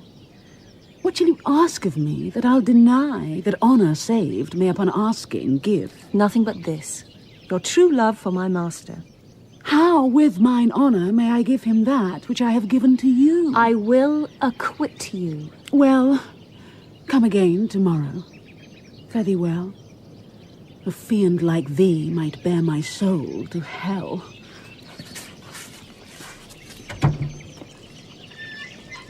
Gentlemen, God save thee. And you, sir? That defence thou hast, betake thee to't. Of what nature the wrongs are thou hast done him, I know not. But thy interceptor, full of despite, bloody as the hunter, attends thee at the orchard end. Dismount thy tuck. Be yare in thy preparation, for thy assailant is quick, skilful, and deadly. You mistake, sir. I'm sure no man hath any quarrel to me. My remembrance is very free and clear from any image of offence done to anyone. You'll find it otherwise, I assure you. Therefore, if you hold your life at any price, betake you to your guard, for your opposition hath in him what youth, strength, skill, and wrath can furnish man withal. I pray you, sir, what is he? He is knight, dubbed with unhatched rapier and on carpet consideration, but he is a devil in private brawl. Souls and bodies hath he divorced 3, and his incensement at this moment is so implacable that satisfaction can be none but by pangs of death or sepulchre. Hobnob is his word, give it or take it. I will return again into the house and desire some conduct of the lady. I am no fighter. I have heard of some kind of men that put quarrels purposely on others to taste their valour. Belike this is a man of that quirk. Sir, no. His indignation derives itself out of a very competent injury. Therefore, get you on and give him his desire. Back you shall not to the house, unless you undertake that with me, which with as much safety you might answer him. Therefore, on, or strip your sword stark naked, for meddle you must, that's certain, or forswear to wear iron about you. This is as uncivil as strange. I beseech you, do me this courteous office, as to know of the knight what my offence to him is. It is something of my negligence, nothing of my purpose. I will do so. Senior Fabian, stay you by this gentleman till my return. Pray you, sir, do you know of this matter? Well, I know the knight is incensed against you, even to a mortal arbitrament, but nothing of the circumstance more. I beseech you, what manner of man is he? Nothing of that wonderful promise to read him by his form, as you are like to find him in the proof of his valour. He is indeed, sir, the most skilful, bloody, and fatal opposite that you could possibly have found in any parts of Illyria. Will you walk towards him? I will make your peace with him if I can. I shall be much bound to you for it. I am one that had rather go with Sir Priest than Sir Knight. I care not who knows so much of my mettle. Why, man, he's a very devil. I have not seen such a farrago. I had a pass with him, rapier, scabbard, and all, and he gives me the stuck-in with such a mortal motion that it is inevitable. And on the answer, he pays you as surely as your feet hits the ground they step on. They say he has been fencer to the Sophie. Pox on to... I'll not meddle with him. Ah, but he will not now be pacified. Fabian can scarce hold him yonder. Plague on't. And I thought he had been valiant and so cunning in fence, I'd have seen him damned ere I'd have challenged him. Let him let the matter slip, and I'll give him my horse, Grey Capulet. I'll make the motion. Stand here, make a good show on't. This shall end without the perdition of souls. Marry, I'll ride your horse as well as I ride you. Senior Fabian, I have his horse to take up the quarrel. I have persuaded him the youth's a devil. He is as horribly conceited of him and pants and looks pale as if a bear were at his heels. There's no remedy, sir. He will fight with you for oath's sake. Marry, and he finds that now scarce to be worth talking of. Therefore, draw for the supportance of his vow. He protests he will not hurt you. Pray God defend me. A little thing would make me tell them how much I lack of a man. Give ground if you see him furious. Come, Sir Andrew, there's no remedy. The gentleman will, for his honour's sake, have one bout with you. He cannot, by the duello, avoid it. But he has promised me As he is a gentleman and a soldier, he will not hurt you. Come on, do it. Pray God he keep his oath. I do assure you 'tis against my will. Put up your sword. If this young gentleman have done offence, I take the fault on me. If you offend him, I for him defy you. You, sir? Why, what are you? One, sir, that for his love does yet do more than you have heard him brag to you he will. Nay, if you be an undertaker, I am for you. Oh, good Sir Toby, hold. Here come the officers. I'll be with you anon. Pray, sir, put your sword up if you please. Marry will I, sir. And for that I promised you I'll be as good as my word. He will bear you easily, and reigns well. This is the man. Do thy office. Antonio, I arrest thee at the suit of Count Orsino. You do mistake me, sir. No, sir, no jot. I know your favour well, though now you have no sea cap on your head. Take him away. He knows our name well. I must obey. Youth, this comes with seeking you. But there's no remedy. I shall answer it. What will you do? Now my necessity makes me to ask you for my purse. It grieves me much more for what I cannot do for you than what befalls myself. You stand amazed, but be of comfort. Come, sir, away! Must entreat you some of that money. What money, sir? For the fair kindness you have showed me here, and part being prompted by your present trouble, out of my lean and low ability I'll lend you something. My having is not much. I'll make division of my present with you. Hold, there's half my coffer. Will you deny me now? It's possible that my deserts to you can lack persuasion. Do not tempt my misery, lest that it make me so unsound a man as to upbraid you with those kindnesses that I have done for you. I know of none, nor know I you by voice or any feature. I hate ingratitude more in a man than lying, vainness, babbling drunkenness, or any taint of vice whose strong corruption inhabits our frail blood. Oh, heavens themselves! Come, sir, I pray you, go! Let me speak a little! This youth that you see here, I snatched one half out of the jaws of death, relieved him with such sanctity of love, and to his image, which methought did promise most venerable worth, did I devotion. What's that to us? The time goes by. Away! But oh, how vile and idle proves this god! Thou hast, Sebastian, done good feature shame.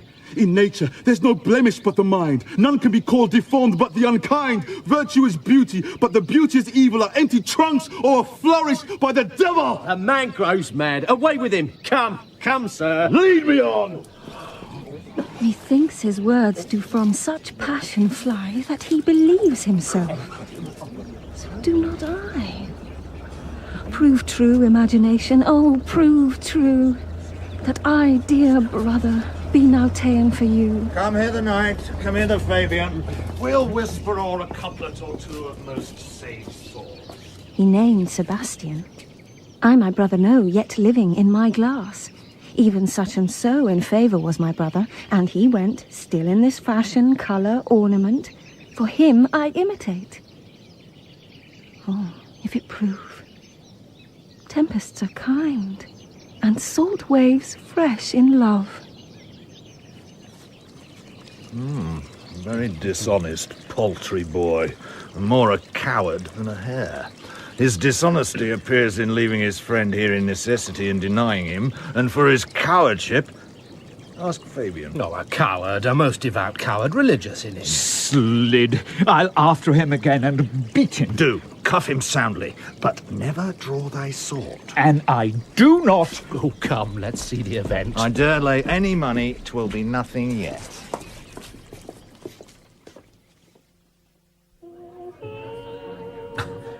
Will you make me believe that I am not sent for you? Go to. Thou art a foolish fellow.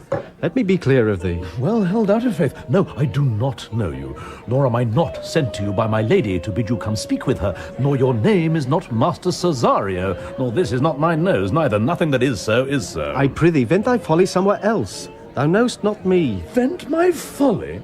Oh! He has heard that word of some great man, and now applies it to a fool. Vent my folly! I'm afraid this great love of the world will prove a cockney.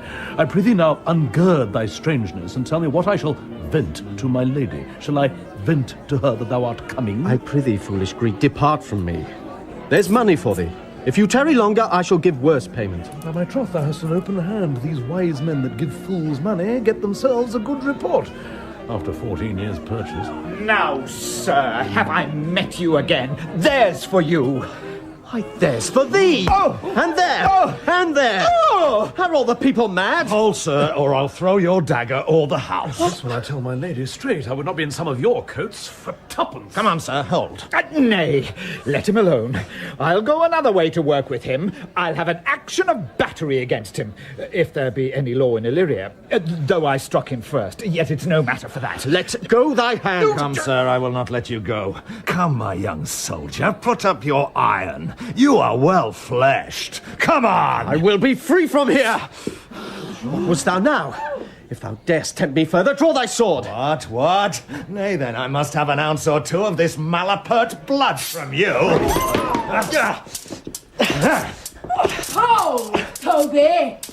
On thy life, I charge thee hold. Madam. Will it be ever thus? Ungracious wretch, fit for the mountains and the barbarous caves where manners ne'er were preached. Out of my sight. Be not offended, dear Cesario. Rudesby, be gone. I prithee, gentle friend, let thy fair wisdom, not thy passion, sway in this uncivil and unjust extent against thy peace.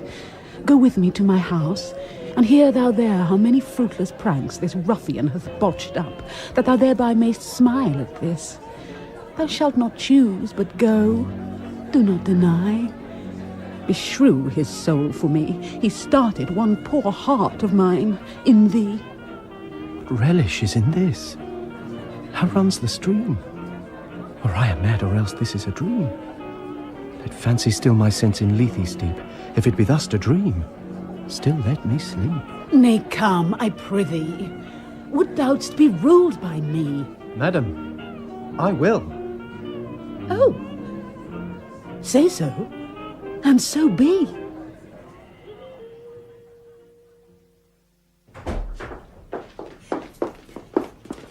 Nay, I prithee, Festi, put on this gown and this beard. Make Malvolio believe thou art Sir Topaz, the curate. Do it quickly. I'll call Sir Toby the whilst.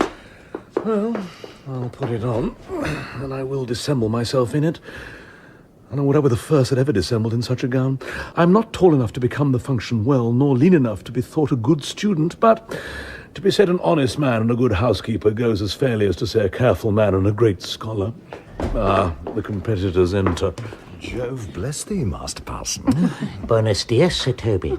For as the old hermit of Prague that never saw pen and ink very wittily said to a niece of King Gorbatuk, that is. So I, being Master Parson, am Master Parson. For what is that, but that, and is, but is. To him, Sir Topaz. What ho, I say? Peace in this prison. The knave counterfeits well. A good knave. Who calls there? Sir Topaz, the curate, who comes to visit Malvolio, the lunatic. Sir Topaz. Sir Topaz, good Sir Topaz. Go to my lady. Out, hyperbolical fiend! How vexest thou this man? Talk'st thou nothing but of ladies? Well said, Master Parson. Sir Topaz, never was man thus wronged. Oh, good Sir Topaz, do not think I am mad. They have laid me here in hideous dust. Fie, thou dishonest Satan! I call thee by the most modest terms, for I am one of those gentle ones that will use the devil himself with courtesy. Sayest thou, that house is dark? As hell, Sir Topaz. Why, it hath bay windows, transparent as barricadoes, and the clerestories towards the south-north are as lustrous as the ebony, and yet complainst thou of obstruction? I am not mad, Sir Topaz! I say to you, this house is dark! Madman, thou errest. I say there is no darkness but ignorance, in which thou art more puzzled than the Egyptians in their fog. I say this house is as dark as ignorance, though ignorance were as dark as hell. And I say there was never man thus abused. I'm no more mad than you are. Make the trial of it in any constant question. What is the opinion of Pythagoras concerning wildfowl? That the soul of our grandam might happily inhabit a bird. What thinkst thou of his opinion? I think nobly of the soul, and no way approve his opinion. Fare thee well. Remain thou still in darkness. Thou shalt hold the opinion of Pythagoras ere I will allow thy wits. And fear to kill a woodcock, lest thou dispossess the soul of thy grandam. Fare thee well. Sir Topaz, Sir Topaz! My most exquisite Sir Topaz. Nay, I am for all waters. Thou mightst have done this without thy beard and gown. He sees thee not. To him in thine own voice, and bring me word how thou find'st him. I would we were well rid of this knavery. If he may be conveniently delivered, I would he were, for I am now so far in offence with my niece that I cannot pursue with any safety this sport, the upshot. Come by and by to my chamber. Come, Maria.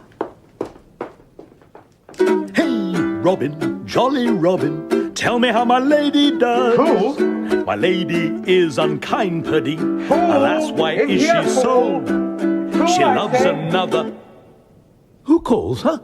Good fool. As ever thou wilt deserve, well at my hand, help me to a candle and pen and ink and paper. As I am a gentleman, I will live to be thankful to thee for it. Master Malvolio! Aye, good fool. Alas, sir, how fell you besides your 5 wits? Fool, there was never man so notoriously abused. I'm as well in my wits, fool, as thou art. Oh, but as well? Then you are mad indeed if you be no better in your wits than a fool. They have here profited me, keep me in darkness, send ministers to me, asses, and do all they can to face me out of my wits. Shh, advise you what you say. The minister is here. Malvolio, Malvolio, thy wits the heavens restore. Endeavour thyself to sleep and leave thy vain bibble-babble. Sir Topaz? Maintain no words with him, good fellow. Who, I, sir? Not I, sir. God buy you, good Sir Topaz. Marry, amen. I will, sir, I will. Fool! Fool, fool, I say! Alas, be patient. What say you, sir? I am shent for speaking to you. Good fool, help me to some light and some paper. I tell thee, I'm as well in my wits as any man in Illyria. Well a day that you were, sir. By this hand I am. Oh, good fool, some ink, paper, and light, and convey what I will set down to my lady. It shall advantage thee more than ever the bearing of letter did. I will help you to it, but tell me true, are you not mad indeed, or do you but counterfeit? Believe me, I am not, I tell thee true. Nay, I'll ne'er believe a madman till I see his brains. I will fetch you light and paper and ink. Fool, I'll requite it in the highest degree, I prithee. Begone. I am gone, sir, and anon, sir, I'll be with you again. In a trice, like to the old vice, your need to sustain. Who with dagger of lath in his rage and his wrath cries, ah, to the devil. Like a mad lad, pare thy nails, dad. Adieu, good man devil.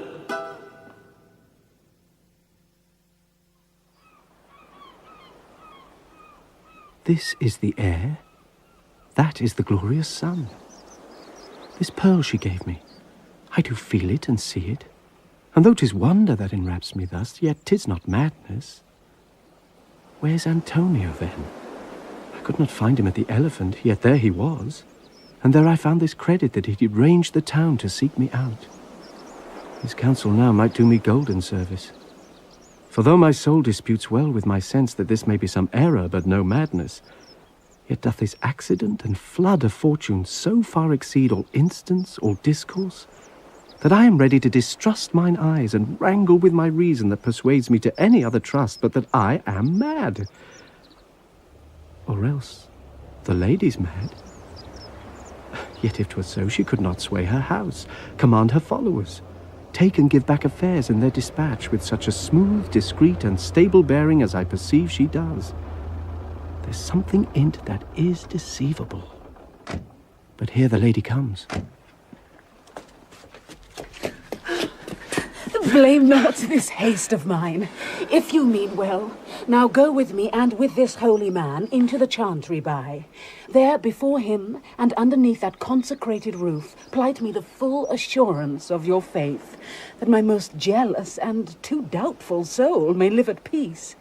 He shall conceal it, whiles you are willing it shall come to note, what time we will our celebration keep according to my birth. What do you say? I'll follow this good man, and go with you, and having sworn truth, ever will be true. Then lead the way, good father, and heaven so shine that they may fairly note this act of mine.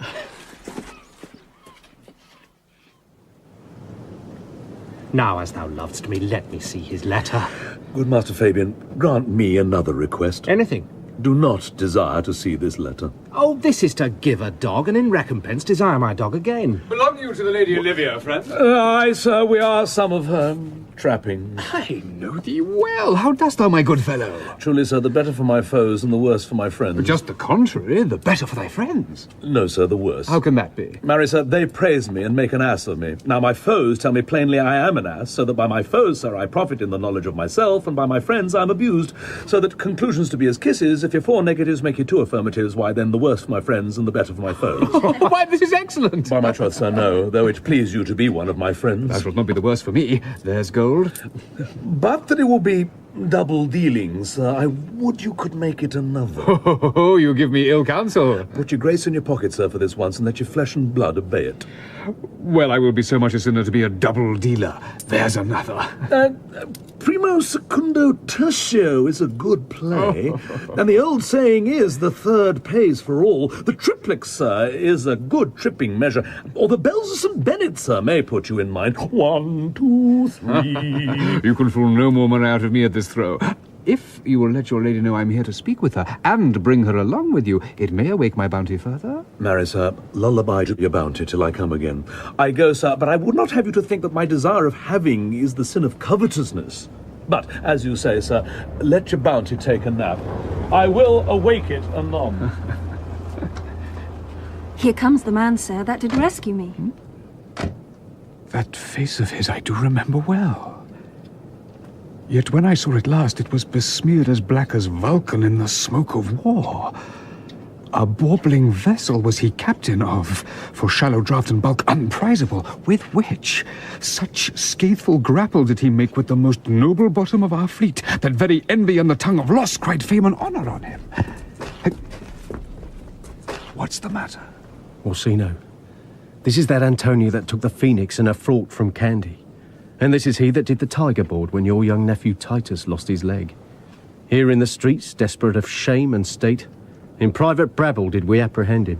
He did me kindness, sir, drew on my side, but in conclusion put strange speech upon me. I know not what was but distraction. Notable pirate, thou salt-water thief, what foolish boldness brought thee to their mercies, whom thou in terms so bloody and so dear hast made thine enemies? Orsino, noble sir, be pleased that I shake off these names you give me. Antonio never yet was thief or pirate, though I confess on base and ground enough, Orsino's enemy. A witchcraft drew me hither. That most ingrateful boy there by your side, from the rude seas enraged and foamy mouth, did I redeem. A racked, past hope he was. His life I gave him, and did thereto add my love without retention or restraint, all his in dedication. For his sake did I expose myself, pure for his love, into the danger of this adverse town, due to defend him when he was beset, where, being apprehended, his false cunning, not meaning to partake with me in danger, taught him to face me out of his acquaintance, and grew a 20 years removed thing, while one would wink, denied me mine own purse, which I had recommended to his use not half an hour before. How can this be? When came he to this town? Today, my lord. For 3 months before, no interim, not a minute's vacancy, both day and night, did we keep company. Here comes the Countess. Now heaven walks on earth.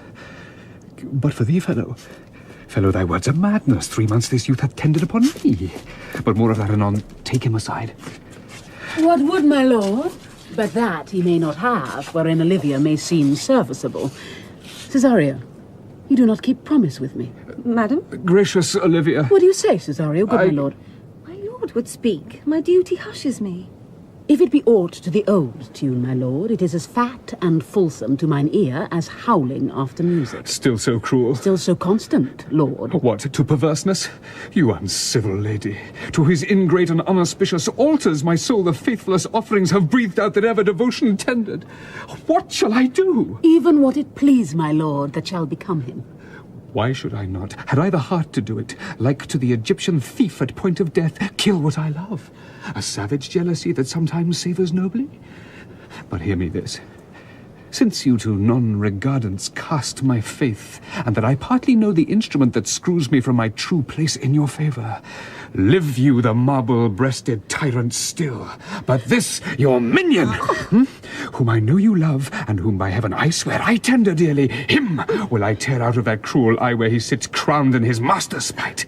Come, boy, with me. My thoughts are ripe in mischief. I'll sacrifice the lamb that I do love to spite a raven's heart within a dove. And I, most jocund, apt, and willingly to do you rest, 1,000 deaths would die. Where goes Cesario? After him I love, more than I love these eyes, more than my life, more by all moors than e'er I shall love wife. If I do feign you witnesses above, punish my life for tainting of my love. I me detested! How am I beguiled? Who does beguile you? Who does you wrong? Hast thou forgot thyself? Is it so long? Call forth the Holy Father. Madam.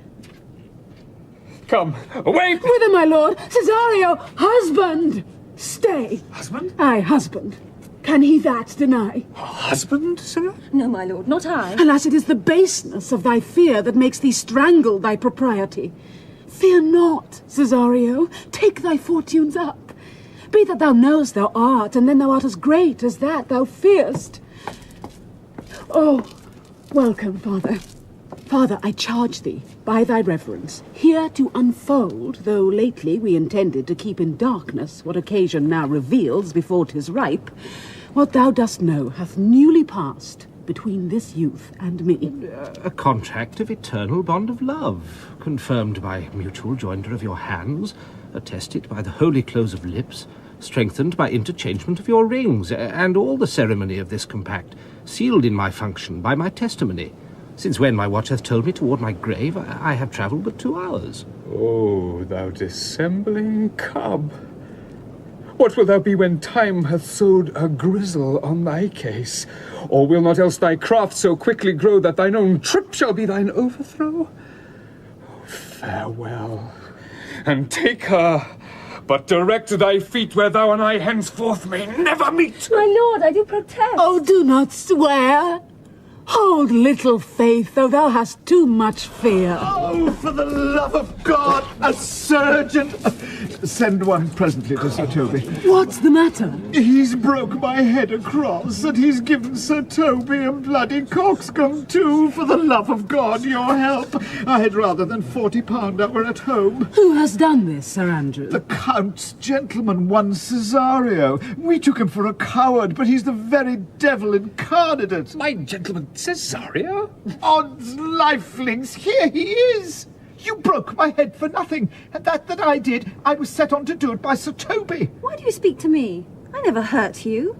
You drew your sword upon me without cause, but I bespake you fair, and hurt you not. If a bloody coxcomb be a hurt, you have hurt me. I think you said nothing by a bloody coxcomb. Oh, here comes Sir Toby, halting. You shall hear more. But if he had not been in drink, he would have tickled you other gates than he did. How now, gentlemen, how is't with you? That's all one. He's hurt me, and there's the end on't.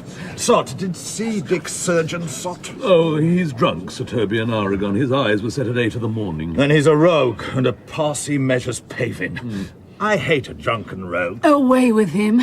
Who hath made this havoc with them? I'll help you, Sir Toby, because we'll be dressed together. Will you help? An asshead, and a coxcomb, and a knave, a thin-faced knave, a gull? Get him to bed, and let his hurt be looked to. Yes. I am sorry, madam. I have hurt your kinsman. But had it been the brother of my blood, I must have done no less with wit and safety. You throw strange regard upon me, and by that I do perceive it hath offended you. Pardon me, sweet one, even for the vows we made each other but so late ago. One face, one voice, one habit and 2 persons. A natural perspective that is and is not. Antonio! Oh, my dear Antonio! How have the hours racked and tortured me since I have lost thee? Sebastian, are you? Fearst thou that, Antonio? How have you made division of yourself? An apple cleft in 2 is not more twin than these 2 creatures. Which is Sebastian? Most wonderful. Do I stand there? I never had a brother, nor can there be that deity in my nature of here and everywhere. I had a sister, whom the blind waves and surges have devoured. Of Charity, what kin are you to me? What countryman, what name, what parentage? Of Messalene. Sebastian was my father. Such a Sebastian was my brother too. So went he suited to his watery tomb. If spirits can assume both form and suit, you come to fright us. A spirit I am indeed, but am in that dimension grossly clad, which from the womb I did participate. Were you a woman, as the rest goes even, I should my tears let fall upon your cheek and say, thrice welcome, drowned Viola. My father had a mole upon his brow. And so had mine. And died that day when Viola from her birth had numbered 13 years. Oh, that record is lively in my soul. He finished indeed his mortal act that day that made my sister 13 years. Oh. If nothing lets to make us happy both but this, my masculine usurped attire, do not embrace me. Till each circumstance of place, time, fortune, do cohere and jump, that I am Viola.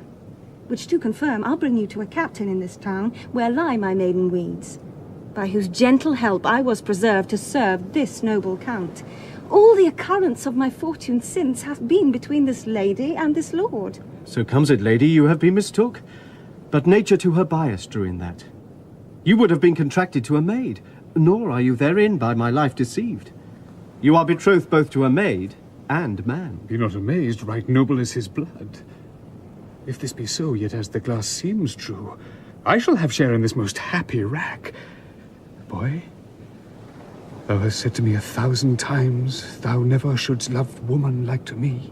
And all those sayings will I overswear, and all those swearings keep as true in soul as doth that orbed continent the fire that severs day from night. Give me thy hand, and let me see thee in thy woman's weeds. The captain that did bring me first on shore hath my maid's garments. He, upon some action, is now in durance at Malvolio's suit, a gentleman and follower of my lady's. He shall enlarge him. Fetch Malvolio hither. And yet, alas, now I remember me, they say, poor gentleman, he's much distract. A most extracting frenzy of mine own from my remembrance clearly banished his. How does he, Sirrah? Truly, madam, he holds Beelzebub at the stave's end as well as a man in his case may do. He's here writ a letter to you.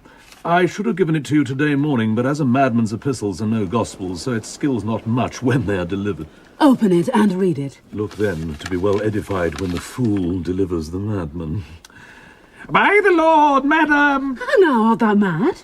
No, madam, I do but read madness, and your ladyship will have it as it ought to be. You must allow vox. Prithee, read it in thy right wits. So I do, madonna, but to read his right wits is to read thus. Therefore perpend, my princess, and give ear. Read it you, Sirrah. By the Lord, madam, you wrong me, and the world shall know it. Though you have put me into darkness and given your drunken cousin rule over me, yet have I the benefit of my senses as well as your ladyship. I have your own letter that induced me to the semblance I put on, with the which I doubt not but to do myself much right, or you much shame. Think of me as you please. I leave my duty a little unthought of, and speak out of my injury. The madly used Malvolio. Did he write this? Aye, madam. This savours not much of distraction. See him delivered, Fabian, bring him hither. Madam. My lord, so please you, these things further thought on, to think me as well a sister as a wife. One day shall crown the lions on't, so please you, here at my house and at my proper cost. Madam, I am most apt to embrace your offer. Cesario, your master quits you. And for your service done him so much against the metal of your sex, so far beneath your soft and tender breeding, and since you called me master for so long, here is my hand. You shall from this time be your master's mistress. A sister. You are she. Is this the madman? Aye, my lord, this same. How now, Malvolio? Madam, you have done me wrong. Notorious wrong. Have I, Malvolio? No. Lady, you have. Pray, peruse that letter. You must not now deny it is your hand. Write from it if you can, in hand or phrase, or say it is not your seal, not your invention. You can say none of this. Well, granted, then. And tell me, in the modesty of honour, why you have given me such clear lights of favour. To have me come smiling and cross-gartered to you. To put on yellow stockings and to frown upon Sir Toby and the lighter people. And acting this in an obedient hope, why have you suffered me to be imprisoned, kept in a dark house, visited by the priest, and made the most notorious geck and gull that e'er invention played on? Tell me why. Alas, Malvolio, this is not my writing. Though I confess, much like the character. But out of question, 'tis Mariah's hand. And now I do bethink me, it was she first told me thou wast mad, then camest in smiling, and in such forms which here were presupposed upon thee in the letter. Prithee be content. This practice hath most shrewdly passed upon thee, but when we know the grounds and authors of it, thou shalt be both the plaintiff and the judge of thine own cause. Good madam, hear me speak. And let no quarrel nor no brawl to come taint the condition of this present hour, which I have wondered at. In hope it shall not. Most freely, I confess, myself and Toby set this device against Malvolio here, upon some stubborn and uncourteous parts we had conceived against him. Maria writ the letter at Sir Toby's great importance, in recompense whereof he hath married her. How with a sportful malice it was followed may rather pluck on laughter than revenge, if that the injuries be justly weighed that have on both sides passed. Alas, poor fool, how have they baffled thee? Why, some are born great, some achieve greatness, and some have greatness thrown upon them. I was one, sir, in this interlude, one Sir Topaz, sir, but that's all one.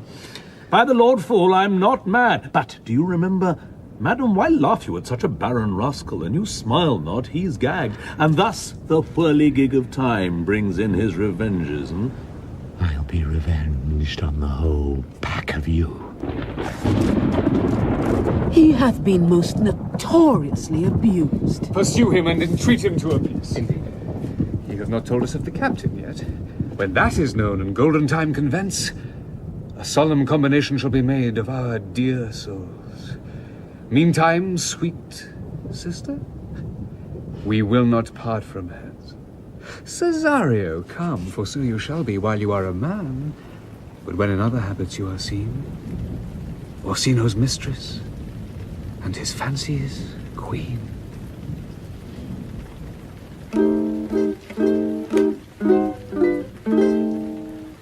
When that I was but a tiny little boy, with a hey-ho, the wind and the rain, a foolish thing was but a toy, for the rain it raineth every day. But when I came to man's estate, with a hey-ho, the wind and the rain, 'gainst knaves and thieves men shut their gate, for the rain it raineth every day. But when I came, alas, to wife, with a hey-ho, the wind and the rain, by swaggering could I never thrive, and the rain it raineth every day. But when I came unto my beds, with a hey-ho, the wind and the rain, with tosspot still had drunken heads, and the rain it raineth every day. A great while ago the world began, with a hey-ho, the wind and the rain. But that's all one, our play is done, and we'll strive to please you every